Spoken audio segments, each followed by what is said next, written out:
Imagine an infinite amount of knowledge. You wake up and all your questions have answers. All your problems are solved. Well, stop imagining, because in the 1990s, Larry Page and Sergey Brin created a search engine that let you compile all the world's information into one search engine that was useful and accessible for the whole world. This search engine is now formally called Google, which I'm sure all of you use. And Sergey.com even states that over 5.6 billion searches are used on this search engine today. Hi, my name is Stephen Hardiman, and today I will be talking about the creation of Google. For those of you who don't know, Google is an online tool used as a search engine to find answers to your questions. Google started in 1995 when Sergey and Page met up at Stanford University in their dorms to talk about the search engine.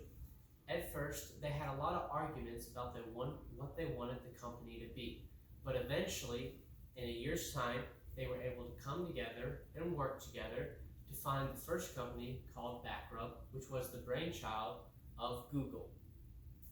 Backrub actually comes from the term backline, which references to the links that you have on a page or a website.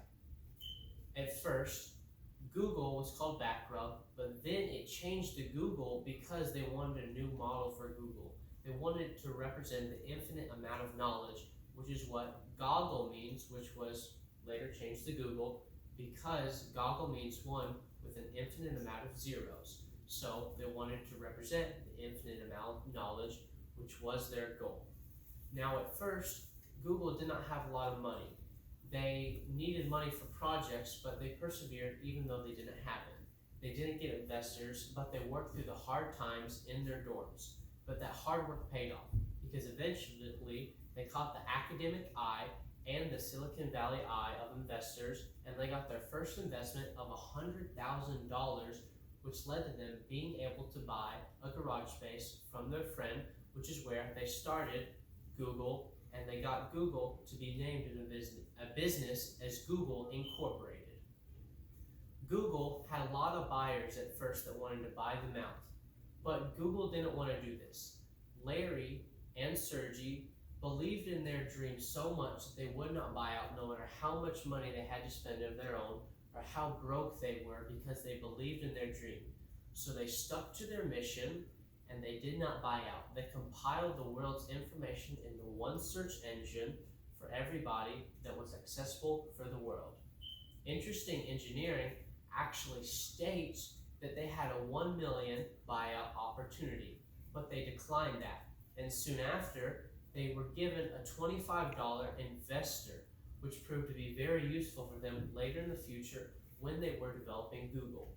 Now, Google wasn't very conventional. They used a lot of things that many businesses wouldn't use. For instance, instead of coffee tables and things like that, they sat around ping pong tables all day. All right?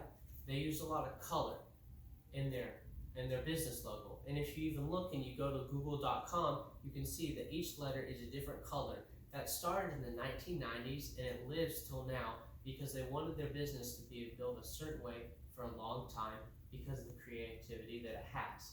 Even the Google Doodle, that started out as something very creative that they had. They even had a dog that represented them. At first, they even used Legos to show their initial servers because they wanted to be creative and different. Eventually, they caught more and more investors and they prospered more and more. And they were able to move to now Google's former home, which is the Centralplex in California, also known as Googleplex. All right? Through this, they were able to have a lot of add-ons such as Google Slides, Google Speech, Google Translation, and so many different search engines that were helpful towards Google and the world. They were able to prosper and help a lot of people and maintain their creative state. And they live by what Sergey and Larry created a long, long time ago. Google still stands for what it did then. It wants to give the world an infinite amount of knowledge that's easy and accessible. You have questions, but Google has answers. Thank you. $25. So close.